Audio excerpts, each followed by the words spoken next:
Some shows talk about one team. Other shows barely talk sports. This show will talk Packers, Brewers, and Bucks every day. It's Wisconsin Sports Daily with Steve Sparky Fifer. Served up by Wendy's on 1250 AM and 105.7 FM The Fan. Download the Wendy's app today.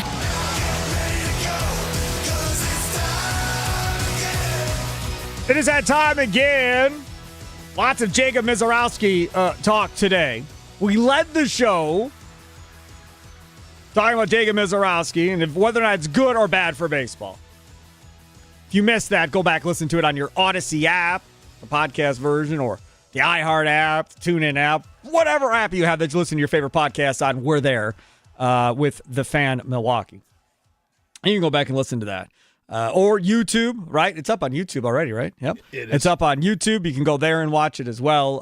Search at The Fan Milwaukee. Like and subscribe, folks. Like and subscribe. If you are on YouTube, that is how we build that audience, and that way you'll be up to date on everything that's going on. Coming up, we're going to talk with Patrick Ebert, college baseball journalist, D1 Baseball, not about Mizorowski. Oh, maybe about Mizorowski. Maybe we'll get his thoughts on what he thought of Mizorowski coming out. But we'll also talk about the Brewers' draft picks, including Andrew Fisher, who they took in the first round yesterday. We'll talk to him at 3:20 in about 10 minutes or so. And then Charlie Sounds of the Day come up at 3:40.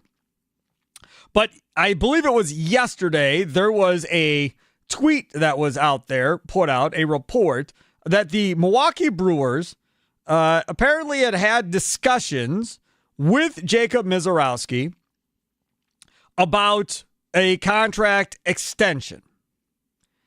And if we're being honest, it wasn't all that too surprising to me that they would have those conversations. And the reason why it's not that surprising is because they already gave Churio a deal, and Churio never hit a ball in the major leagues before. So to think they would go to Mizorowski, who has pitched as well as he has, to try to extend him makes all the sense in the world. Francis Romero, who I tried to get on, has not responded yet. The Milwaukee Brewers are interested in working on a contract extension for star rookie Jacob Mizorowski, according to industry sources. They made an offer earlier in the 2025 season, but they're still far apart from what Mizorowski and his agency are looking for. I went and I looked to see who his agent was and so forth. And it is not Scott Boras. It is not some big-time prominent agent by any stretch of the imagination.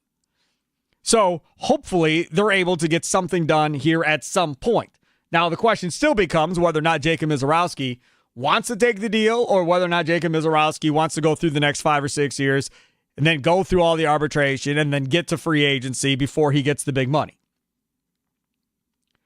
I have stated before that I don't really think it's probably a gamble worth taking in a small market to do this unless the dollar amount makes sense and you're not that far past into free agency. The question is, how long and how much would you offer Jacob Mizorowski? Nikolay Love, Fan Talk, text line 414-677-1250, 414-677-1250. Facebook and Twitter at The Fan Milwaukee. Sound off with a voice message, recorded voice message there on the Odyssey app. Now, I put on Twitter when this came out that I thought that 10 years at 150 would make a lot of sense. 10 years at 150. So $15 million a year. You gave Churio like 8. So 15 at 10 years would make good sense to me. That was my thought. Some of you responded back to me at Sparky Radio on Twitter and said, that seems fair. Makes like good sense. My buddy texted me and he was like, I don't like it. What do you mean? There's no way he's going to sign a deal, Sparky, to get him to age 33. He's 23. Like, there's just no way he's going to not allow himself to get to hit that gigantic number all the way till he's 33. So then I think if you revise it and you bring it back to, say, 7 or 8 years instead of 10, let him get to free agency at age 30 or 31, still keeping that number at, say, $15 million a year, I think I'm pretty comfortable with that. Now, you could go all in and be like, we'll give you 20 a year. But the reason I don't think that's a great idea necessarily is because of who he is and what he does gives me cause for concern about giving this dude a gigantic long-term deal. I am much more comfortable giving a hitter, even though that got blown back in her face twice now with Braun and Yelich. I'm more comfortable with that long-term, right? I'm comfortable with Soto long-term. I'm comfortable with Acuna long-term. I'm comfortable with those guys. Because, yeah, they could blow out an ACL, whatever. But more times than not, guys come back from an ACL and are just fine again, right? You may waste a year, fine. But when you start talking about blowing up elbows and blowing up shoulders and stuff like that, this Woodruff thing, he was out for 2 years, man. So if you give Mizorowski this deal, there's twofold here. One, yes, we want to keep him as long as possible because when he's healthy, he's a stud, right? Second, though, part of this is, okay, if and when this happens, are we going to be okay overcoming it for that year or two if he is out trying to rehab back? And if he doesn't ever get back to throwing at that speed again and can't be that pitcher again after that, are we still okay with that number going forward? Now, by the time that deal is done, you will have been off Yelich's deal for a few years. Well, actually, not so much. Yelich has what, 4 years left? 4 years left? 4 years, yep. Right. So you'll have been off Yelich's deal, if you go 7 years, for like 3 years or so. So that number just kind of falls back into place. Plus, you'll have the Chiriot deal. Think about that for a second. Let's say you have him at 15, 8 for Chiriot. You have both those dudes for what you're paying Yelich, essentially. Right? That's pretty good. And then you'll still have all the rest of the salary to add to as payrolls continue to go up, because they always go up. They never go backwards, going forward. So I think I'm most comfortable at 7 years, $15 million a year is my comfort point as far as what I would try and get done with Mizorowski. Now, I don't know what they offered him. Now, for all I know, they may have offered him $8 million a year like they did Chiriot before the season started, because this said early in 25. He hadn't pitched in a game at the major league level at the beginning of the year.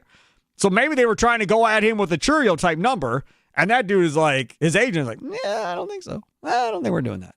No. I think he's going to be better. We'll just wait. We'll get our turn, and then we'll see. But as good as he's pitched now, and now he's an all-star, that number's just climbing. So then at some point, the Brewers have got to go, okay, if this dude, let's say his agent's like, we're starting at 30 a year.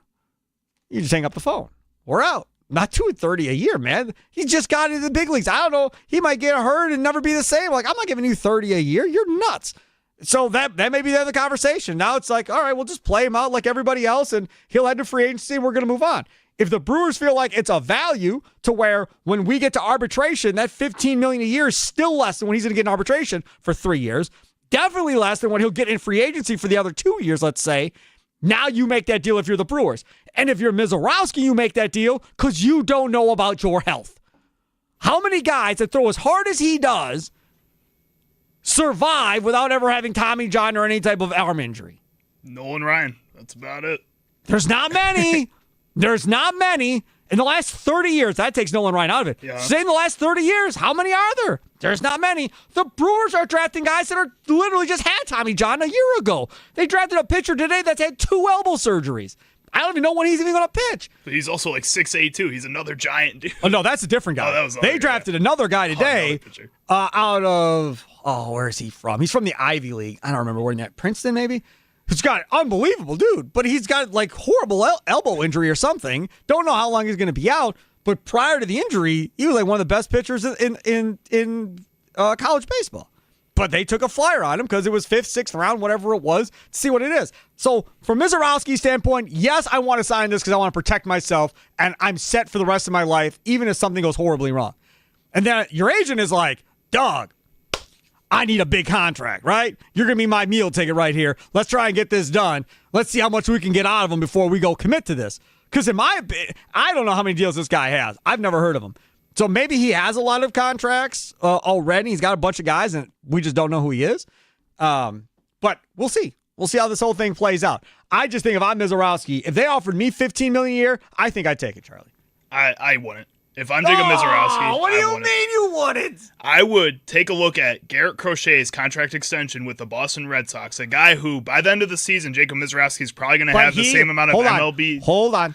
He wasn't as far in necessarily. He was farther in, wasn't he, than Mizorowski? Only at this point, yes, but by the end of the season, he's only going to have a few more starts than what Jacob Mizorowski, because he got shut down pretty quickly after the MLB All-Star game. People were trying to trade for him with the playoffs. Exactly. So how many years does he have left? So Garrett Crochet with the Boston Red Sox signed a 6-year, $170 million extension, which puts him at about $28.3 million per year. I think Jacob Mizorowski is a better pitcher than Garrett Crochet and will be a better pitcher than Garrett Crochet. And I think Garrett Crochet is a pretty good pitcher. I think right now, if I'm Jacob Mizorowski's agent, I'm looking at that and saying, we have to ask for 30. We have to. You may not get it. You may be able to bargain with the Brewers a little bit, but you have to ask for 30. There's no way they're going over 20. No chance. I don't think there's any chance the Brewers make this extension happen. They wouldn't go over 20 for Greinke. They wouldn't go over 20 for Sabathia. They wouldn't go over 20 for Fielder. Like, that's always been his hard, fast number. Anthony Asio has always been $20 million, and that's it. Going back all these years. Now, he went up a little bit with Yelich, but again, that's a hitter, right? There's more of a gamble on a pitcher, and if that goes south, you are screwed, and that number is screwed as well. So we'll see which way it goes. Patrick Ebert, college baseball journalist for D1 Baseball, comes up next, talking about these Brewers draft picks, and we'll see what he thinks of how the Milwaukee Brewers did in the draft. Time for your fan weather forecast, brought to you by Utke Heating and Cooling. 85 degrees and sunny right now, clear skies for tonight, and a low of 65.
Welcome in. It is Wisconsin Sports Daily, as you just heard. Served up by Wendy. Sparky here. Charlie using other side of the glass. Speaking of Wendy's, baby.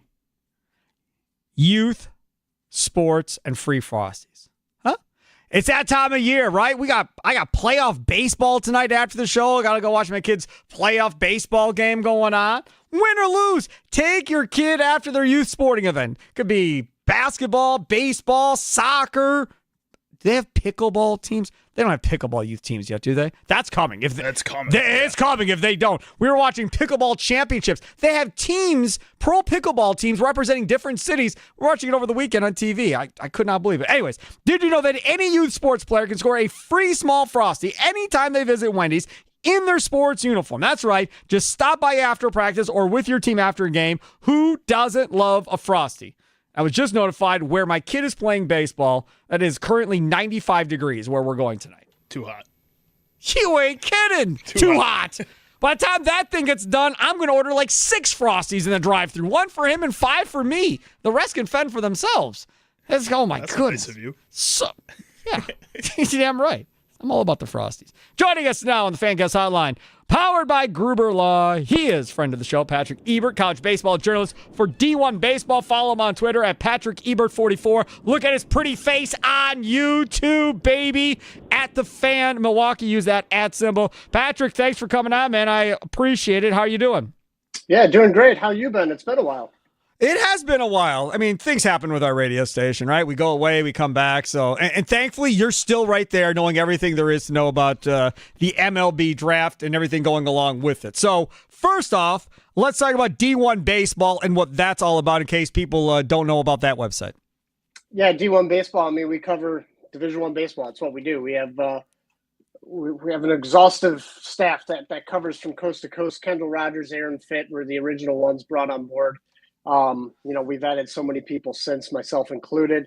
My primary focus is the Midwest and the mid-major level, but, I'm not restricted to that. From every level of Division I baseball, we got you covered. If you know Kyle Peterson back from his Brewer days, he's the owner of D1 Baseball. He's been hosting the draft. So, we have a very strong contingent of people that are very well versed with college baseball at all levels. Oh, that's good. I did not know Kyle Peterson owns you guys. Okay, yep, that's very cool. He was on ESPN for a minute, wasn't he? Doing college baseball analysis for a long time. Well, yeah. Even if you watch the draft, he does the draft on ESPN as well. So yeah, he's still very much involved with ESPN. Yeah, it's really good stuff. And we were talking about it earlier about how probably not as many people. Well, I know for sure not as many people watch the MLB draft as they do the NBA or the NFL draft. Not having players at the draft really hurts, I think, viewing and the experience in general, Patrick Ebert. I was completely unaware of that until I tuned in last night. In fact, I missed all these. I didn't know it went down to 2 days. They did the first 3 rounds, and then they're doing rounds 4 through 20 today. No players in attendance. That was unique. I don't really understand why they did that. I didn't really look it up, to be honest. I wasn't that curious. But I agree with you. Having the players there, it gives them that excitement. It gives the people and the fans and the people, that are watching from their TVs a little added interest too, to be able to have those players on set. I had read that agencies were apparently telling their players not to go. That's apparently how this all played out, which is crazy because the agents in the NFL and NBA don't do that crap. But yet in baseball with high school and college kids, they're telling them not to do it. Let's talk about the Brewers draft. Yep. Let's talk about the Brewers draft here. We played a little bit back of Andrew Fisher, first baseman who the Brewers are going to play at third base out of Tennessee. And the emotional Andrew Fisher, I guess you could say. When the pick happened last night and it popped up, first baseman Andrew Fisher, I was like, dude, they just drafted Burke from Tennessee, who was a first baseman last year. What are we doing? And then when the Brewers put it up on their Twitter account, they labeled him as a third baseman at that point. But he's pretty much a power guy like Burke, right? Yeah, he is. Different hitters. I mean, the Burke pick surprised me a year ago because he's a first baseman. That's all he can do, right? Like Fisher, you may be able to put him in left field. We'll see how long third base lasts. I'm not overly confident that's going to be a long time thing, but it certainly fits the Brewers' MO to have a guy that can play different positions. I love the pick. They needed to get offensive player in their system. It's something that they haven't been developing overly well. I mean, they've been They've been doing pitching amazingly, obviously. Like we've seen how many pitchers they've done. They needed to get the best bat that they could. I got to see him play at the Fayetteville Super Regional down in Arkansas. He was playing for Tennessee. And leading up to that, I reached out to a coworker who had seen him the week before in the regional round. And he just said, like, the best trait about him is the guy just takes absolute daddy hacks, meaning he's going up there with supreme confidence that he is going to impact the ball. And it's not like he's just swinging like aimlessly, right? Like, it's not like Carlos Gomez, right? He's not like falling down like Carlos Gomez. Correct. Please tell me that's not what the deal is. No. He makes impressive contact. His whiff rate isn't ridiculous. He's making good high contact, and when he does, the ball's traveling a long ways. I love that pick for the Brewers and just what they need. You got to be patient with it with all other picks, but I don't really think Burke's presence and Fisher's presence necessarily has to do with one another. You always got to take best player available. And I don't have a problem taking Tennessee guys. I mean, they win. You can say whatever you want about Vitello. I don't know what your thoughts on him is, but in the little presser that they did on Zoom earlier today, Fisher talked about he was asked about the idea of Vitello coming to him and say, hey, look, man, you got to be the emotional leader on this team. You got to go do your thing. And Fisher was like, hey, man, he told me if I get kicked out of the game, he'll be following me to the showers right after that because he'll get kicked out too if that's what it takes to get this team going. I mean, you just don't hear a lot of guys talking about their managers like pumping them up to go, find that line in the sand and see how far they can get up to that line without getting booted out of a game to get their teammates going. I love Vitello as a coach. I think he has some incredibly insightful things to share. I think he knows his players extremely well, and he knows what to say to fire them up. And he certainly fired up Fisher from beginning to end. And if you listen to Vitello talk beginning to end this past season, he always talked about going to battle with certain players, and that Fisher was like one of those guys that he would go to battle with time after time. You put him out there in that situation, he's not going to back down. He's fearless. He's a bulldog. He's got all those different, catchphrases that go with him. He's just an incredible hitter, incredible emotional player, like you said. Tom and Patrick Ebert, college baseball journalist, D1 Baseball. Follow him on Twitter at Patrick Ebert44. Patrick Ebert44. Let's go to their next pick at 32. Brady Abel, shortstop, Corona High School, which apparently had like 3 dudes drafted out of it yesterday on day 1. So a very talented high school team over there. Brady Abel's dad is the third base coach, I believe, for the Los Angeles Dodgers. So there's some bloodlines there. His dad played in the minors. I don't think he ever reached the majors. I saw a clip of him, and I don't remember what the name of the game was. You'd probably remember, but they had some type of I don't know if it was perfect game or what it was, all-star type game at American Family Field here in the last year or two. And he was one of the guys playing in it. And I saw a clip last night on Twitter. He makes this play behind third base with a foot in foul territory, throws an absolute BB rocket to first base to get this dude out. I was like, oh my goodness. Like that, it was an impressive throw for anybody, pro or high school kid. So I was very impressed by what I saw there with Brady Abel. What's your take on him? Yeah, I was there for that game. That was the prep baseball report, All-American Classic, when he would have been between his sophomore and junior years. But yeah, I mean, the pick, you're talking about the Brewers, and you can certainly make parallels to other selections they've made in the past. And his profile would be similar to that of Eric Batanti, left-handed swinging physical guy with high contact rates, big exit velos, all that stuff. They drafted him as a shortstop. Physically, it looks like he'll probably fit in better at third base down the road. But it's just another one of those high character, high athleticism picks that really knows how to swing the bat. And the fact that he does so left-handed just adds to his overall value. Batanti's got a bunch of power. This kid's got a bunch of power? Yeah, I don't know if it's quite that amount of power, but I do know that all of his exit velo rates and all that stuff, all those measurements skew extremely well for him. He's a high school kid, which means he can still fill out. Okay, Now this next one here, J.D. Thompson out of Vanderbilt. Watching it on MLB Network last night, Vitello, he couldn't have been much more exuding praise towards this guy, if anything. He pretty much said on TV that he thought he should have gone much before where the Brewers ended up getting him, that he really liked him. But if you look at his ERAs are like around 4 or something like that. What did you take away from J.D. Thompson? Yeah, J.D. Thompson's is another player I got to see late in the season. I was down at the Nashville Regional covering Vanderbilt, and Thompson was their ace, a left-handed pitcher. He was consistently 92, 94, and a touch 95. good slider, good curveball. The changeup is a real difference maker to help neutralize, right-handed hitters, and just had all the results to back it up, right? Like, it wasn't the most exciting profile, but he certainly just kept getting the job done time after time after time. And he's the guy, that you're going to stick in the lower levels of the minor leagues, and like, he's going to spend no time covering up Carolina. They may put him straight to Wisconsin for all I know.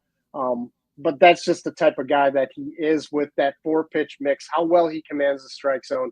He could move fast. He's not going to be like that high level guy. If you're still like looking for aces and number 2 starters in that, he's one of more like a mid-range starting pitcher. But as we've seen with the Brewers, that gives you a lot of value. All right, let's go to the next pick, 68, Frank Chiron, I think that's how you say it, left-handed pitcher out of Delcia Regional High School in New Jersey. And again, this is something, too, they've been talking about this with the Brewers, where they've been taking these kids out of these cold weather states where maybe they're not getting as much notice, and that's where the Brewers have been stealing a lot of these kids from. Yeah, we saw it with Josh Knopf. We saw it with Bryce Message.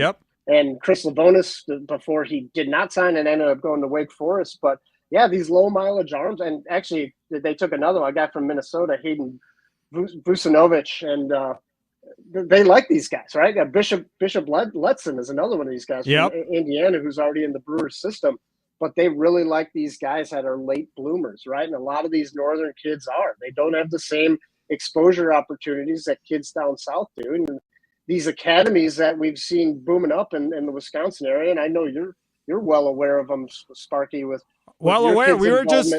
were just talking about price points for my 9-year-old going into 10U, and then the number what it's going to cost to go into 11 and 12U. Yeah, it could be a shocking number, I guess, as you go along the journey here. Yeah, and that's the cost for getting that time on the mound indoors in the winter months and all the other things it brings for you. But yeah, Frank Chiron went down to the MLB Combine and really performed well. He was pitching in the low to mid-90s this spring, has a really good curveball, has a good frame, all that stuff. We just haven't seen it to the same level as consistently as some of the top guys that go in the first and second rounds of the draft. He's got a little more to prove, but the Brewers are willing to take a gamble on that upside. So we all know about Jacob Mizorowski and doing his thing. I want to get your thoughts on Mizorowski, but before we do that, I want to talk about the last pick of day 1. I'm not going to go through all the day 2 picks, but Jacob Morrison, like 6'8", like damn near 250. I mean, this dude's as big as Mizorowski, but has filled out somewhat. Arms, legs flailing all over the place. He's not throwing 102, however. But tell us about Jacob Morrison, this kid out of Coastal Carolina. Yeah, and just before anybody gets too excited, he's not Mizorowski. He's a completely different pitcher. He's a big body guy. Like, he's just a big, strong guy. If you remember Andy Bennis, it's going to be more like that. He's just bringing, low to mid-90s heat with some heavy action to it, a good 3-pitch mix, really competes. He missed last year. He had Tommy John surgery, but he was really good in his true freshman season 2 years ago. Obviously, the ace of the Coastal Carolina staff that made it to the College World Series finals. And so again, similar to JD Thompson, you put a pitcher that's proven experience, that knows how to win and has good stuff and size to go with it. I want to get your thoughts on one other kid. I lied. I wanted to ask you about a kid that they took today. Where is it? It's the guy, that pitcher from Princeton. I don't know if you saw who it was. Episcopi? Yes. Yeah. Talk about him, because that was a kid that, from what I was reading, was like the guy in the Ivy League and was really, really good, but then has an elbow injury or 2 possibly that kind of probably knocked him down. That maybe if he doesn't have the elbow injuries, maybe he goes much higher than where he ended up going, and the Brewers probably just take a flyer that they can get him healthy. Yeah, no doubt. His pick reminds me a lot. I think it was Jason Woodward 2 years ago. Yeah. They drafted in the top 5 rounds out of Florida college, like Florida Gulf Coast or something like that. Similar situation, right? Like you just said, if he would have been healthy, he probably goes in this range, and everybody knows who Sean Episcopi is. But as of right now, his name was announced, and a lot of people were scratching their heads. But he's not overly tall, but he's well built. He's strong. He maintains low to mid-90s stuff. He's got 3-4 pitches that he throws for strikes. But the key right now is obviously getting him healthy and keeping him on the mound, which, again, similar to what I just shared about with Jacob Morrison, the Brewers clearly are willing to take the the chance on that investment. Patrick Ebert, college baseball journalist, D1 Baseball. Follow him on Twitter at Patrick Ebert44. Last one.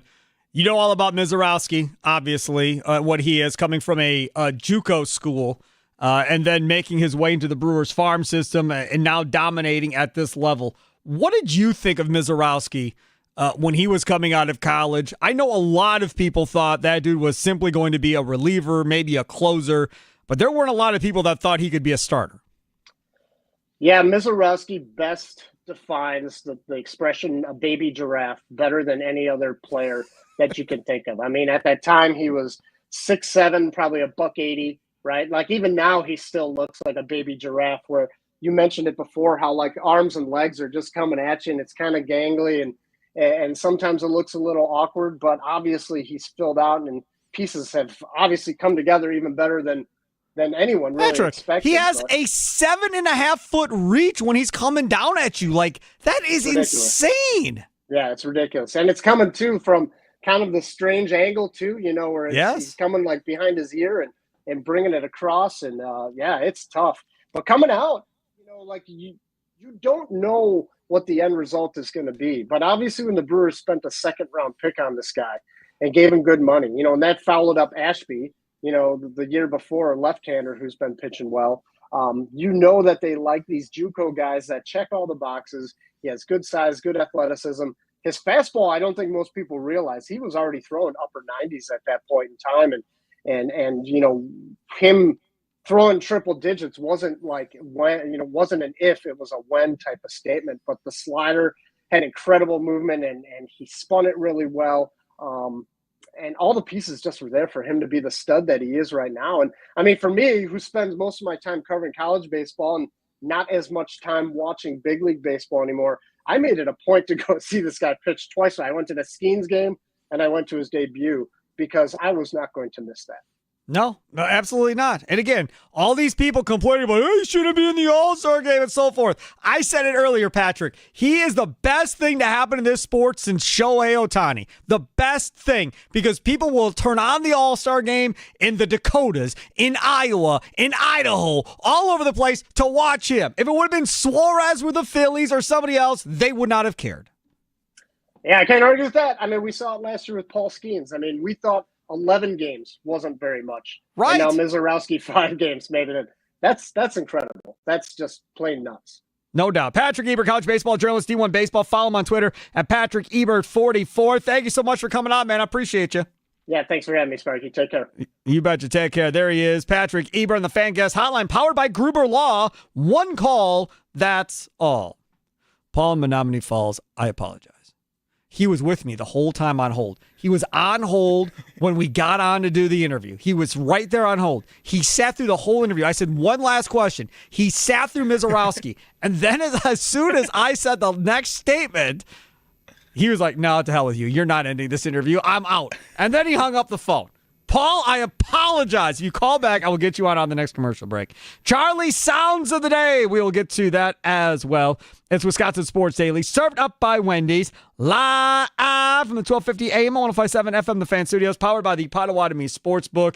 That is where you want to be to watch all of your favorite sports activities, right? No matter what it may be. Home Run Derby tonight, All-Star Game tomorrow, Milwaukee back at it against LA coming up this weekend. Go down there, check it out. They got golf, racing, tennis. They probably got pickleball on there too. I have no idea. They got SummerSlam. They're going to be showing SummerSlam coming up at the beginning of August too. Check out the Potawatomi Sportsbook, 2,000 square foot center screen, over 6,500 square feet of goodness. Potawatomi Sportsbook Kitchen. Amazing food right there. Okay? Now, they got fine dining restaurants all over the place, so you don't have to eat at the Potawatomi Sportsbook. But if you're there for 3, 4, 5 hours watching your favorite teams play and got some shekels here and some shekels there, that's where you're going to eat anyhow, right? 48 beers on tap, dozen different specialty cocktails, all-day brunch. They got burgers, wraps, wings, 7 different types of wing sauces, homemade desserts and pastries made on premise each and every day at the Potawatomi Hotel Casino. It's a no-brainer. Reserve your seat today. Potawatomi.com/sportsbook. Potawatomi.com/sportsbook. Yes, nominal fee. But that's going to go towards your food and beverage that you're going to have to spend money for anyhow. So it's all even at the end of the day. Go ahead, online, reserve today, potawatomi.com/sportsbook. Steve Sparky Fifer with you. Charlie Sounds of the Day next.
Welcome in. It is Wisconsin Sports Daily, served up by Wendy. Steve Sparky, Fifer, Charlie using other side of the glass with you on a Monday.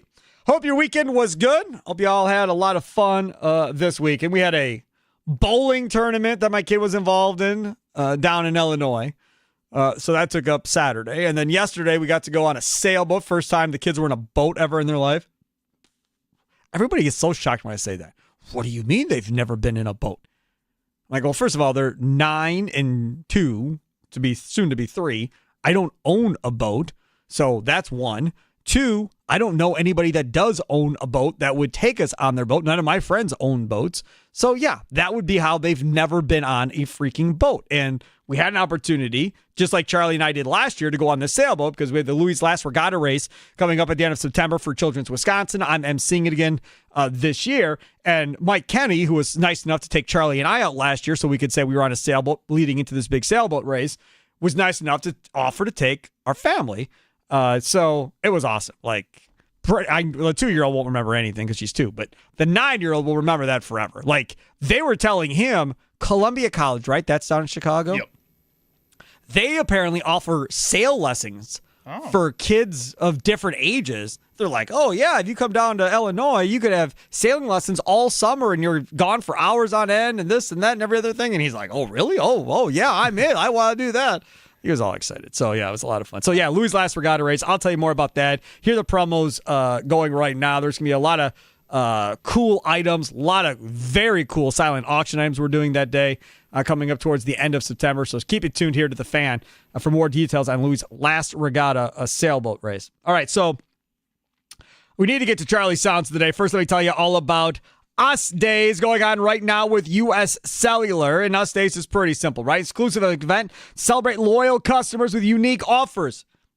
Let me read that again. Celebrate loyal customers. That means if you do not or are not a customer of U.S. Cellular, no can do. If you are a loyal customer to U.S. Cellular, like me, then you know. That's the way to go. And away you go. I've told you this before. As you all know, I don't have a lot of patience with people in my life.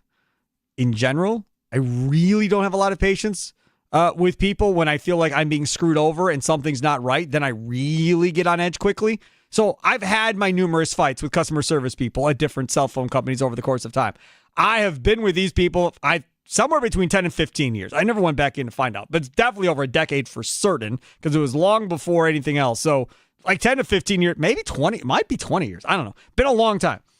UsCellularParty.com. They got big discounts going on right now on new phones and tablets, plus other giveaways and events like parking lot parties. Some of these parking lot parties got DJs, food trucks, the whole deal. Only a couple days left because this event, Us Days, only goes to July 16th. So only a couple days left.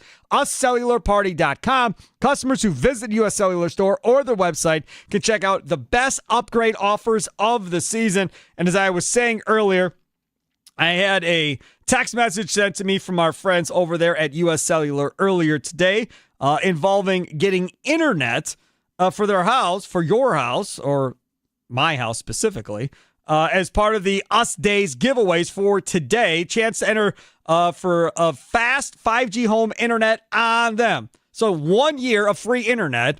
If you're a U.S. Cellular customer like I am and you get these text messages, you have a chance to win that for a year. If you're not a U.S. Cellular customer, you have zero chance of winning that for a year. So make sure to go sign up today. 1, 2, 3, What sound clips will Chicago Charlie pick today for Sparky? Will Sparky become enraged? Will laughter ensue?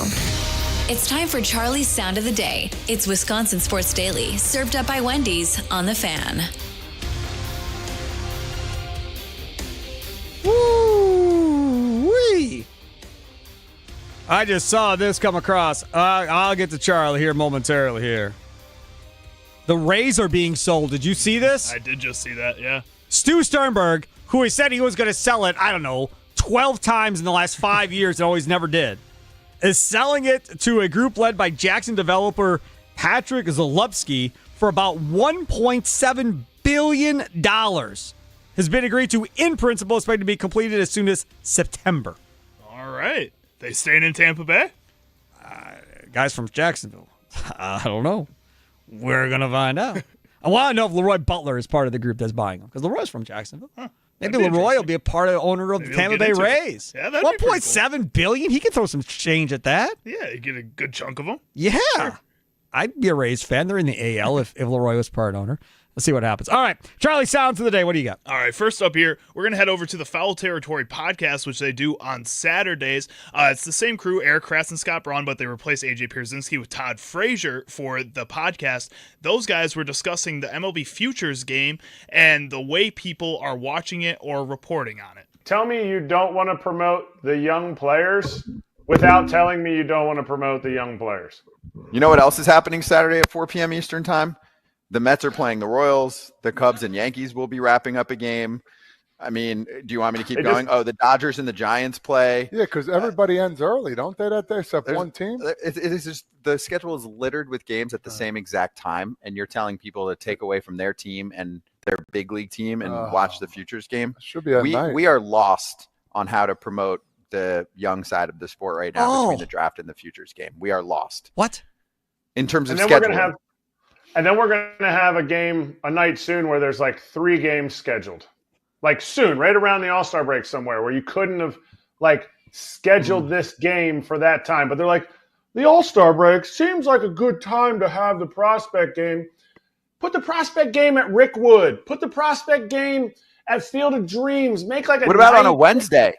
What about the Wednesday after All-Star? Exactly. And what's the worst that happens? Yeah. All the guys in the futures game, even though the minor league season, whatever, I don't know when it starts back up again or if it even has the same break. I don't care. Here's my point. Well, yes. You tell your futures guy, hey, dude, you're getting a couple extra days off because you're going to the futures game. Yes, that's exactly what I was thinking as well. As far as put it right there after the day after the All-Star game on that Wednesday. You want to know why that's not going to happen? Why is that? Because that's the ESPYs, and they're not going to step on the ESPYs. Wimps. Fight the ESPYs, man. That's why. That's why it's not going to happen. And then you have some teams that start up on Thursday, I believe, and then other teams that start up on Friday. The Brewers start up on Friday. But yes, I would totally agree with that as sentiment as far as letting them play. What they should do, well, what really should happen is it should be the futures game that goes into the draft that night.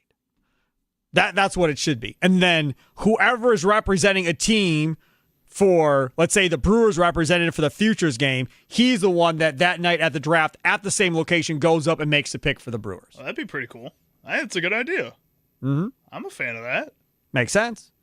They've got, I don't know if you even know this. Do you realize next month, I think it's next month, I think it's beginning of August. You might have to look it up. You realize they're going to have a baseball game at Bristol Motor Speedway? Inside Bristol Motor Speedway? The field is already down. Like, I saw a picture of it on Twitter. It's already down on the infield. It's coming up. I think are the Reds part of it? I don't know. You can look it up. But yeah, so they're going to have a game on the inside of a racetrack. A baseball game. It's going to count, right? Like, he's talking about Rickwood, Field Dreams, all that stuff. It's going to happen at Bristol Motor Speedway coming up. When is it? Is it August 2nd? Was I right? Yep, August 2nd. Same day as SummerSlam. Atlanta and Cincinnati. Yes. In the inside of a damn racetrack, on the infield. That's how big, and Bristol's like a smaller bowl racetrack-wise, but it's on the infield. It looks awesome. It looks absolutely awesome. So we'll see how that plays out going forward. All right, go ahead. All right, next up here, we're going to head over to NBA TV and the Milwaukee Bucks Summer League game from this past weekend, where Bucks president Peter Feigin was on their broadcast discussing Giannis and the Bucks and their relationship. What is your take on where the Bucks are with Giannis right now moving forward? You know, we kind of laugh internally. It's where we've been for 10 years. Giannis loves Milwaukee. Milwaukee loves Giannis. Yep. We're in a good place. We feel great about it. It's business as usual. I think we get kind of a fun little joy in everybody else thinking they know what's going on and kind of and what the clickbait is. But, you know, for us, we're in a good spot. Giannis is in a good place. He's enjoying the summer, and we're looking forward to next season. Again, I will say this, probably not for the last time. He could have ended this whenever he wanted to, being Giannis. Could have ended whenever he wanted to. So now here's Feigin. So he gets an opportunity to go out and do it. And I'll be honest with you, I'll take blame and fault, right? Because could have had Peter Feigin on our show. Could have just straight up asked Peter Feigin ourselves, like, what the hell's going on? Like, is he back or is he not back? Probably would have got the exact same answer if I would have asked him if Peter Feigin on, which I didn't, which was a huge mistake on my part. Next summer, when this is all the story again, we'll do it next summer. But either way, right? So he says this. I saw this quote going all over the place. I did not watch First Take to know if they actually talked about this on First Take, or if Sharani is going to act like it never happened and he never said anything. Oh, I didn't see that. I don't know what you're talking about. I'm sticking with my Giannis story. Fine. The only way this is going to end is Giannis ends it. So if that doesn't happen, then it'll just be wide open until we get to training camp and through training camp, and we'll continue going this way until he ends it. All right, next up. All right, and last up here, I say this one for last because I think this is the one that's going to make you the most mad. Nope. This is Mark Spears on NBA Today on ESPN. He's a longtime NBA writer, for those of you that don't know who he is. Discussing why Al Horford hasn't signed with the Golden State Warriors yet. And then obviously the one that everybody's worrying about is Al Horford. Like, what's going to happen with Al Horford? You know, Golden State, obviously expected him to sign last week. He didn't. Lakers, Milwaukee, Atlanta, I believe, are also interested in a nearly 40-year-old guy who also has retirement on the table. Right. He's still considering retiring. He's not in any hurry. He's got a 6th kid coming on the way. He lives in Atlanta and Boston in the offseason. But I'm hearing that whether it's Golden State or, lesser extent if it's the Lakers, like being away from his family that far isn't going to be in that decision. So he just said he's going to be a Buck? There's a possibility. He said Milwaukee is interested in Al Horford. Atlanta, too. Uh-huh. Which Atlanta makes sense. He said he lives in Atlanta in the offseason. He started but they're in not Atlanta. Competing, they're not competing for a championship. No. I mean, if Bud was here still, I would say, boy, Milwaukee's got a good chance to get this cat. If Bud was still here because he was in Atlanta, that would make sense that they would end up with him or have a chance at him. I wouldn't put it past Stearns, I guess, or past Horst, I guess. They end up with Al Horford, too. Why not? Just go all in. But again, that goes against this whole we're trying to get younger thing, and then you're involved for Al Horford. Would Al Horford help this team? Yes. Off the bench? Come on, give me Al Horford all day. Veteran leadership in the locker room for all these young cats, all that stuff? Yes, absolutely. Do I like Al Horford? No, he's killed the Bucks his whole career. Can't stand Al Horford. But would he help the team? Yes, he would definitely help the team. Yes. I would not be against it at all if that's what they did. Not at all. Still may not like him, but I would definitely be for it, helping the Milwaukee Bucks. It's Wisconsin Sports Daily, served up by Wendy's, live from the 1250 AM and 105.7 FM The Fan Studios, powered by the Potawatomi Sportsbook. Up next, Green and Gold Update, powered by the Potawatomi Sportsbook. These ESPN Top 10 lists, what is going on with these things in the Packers? Next.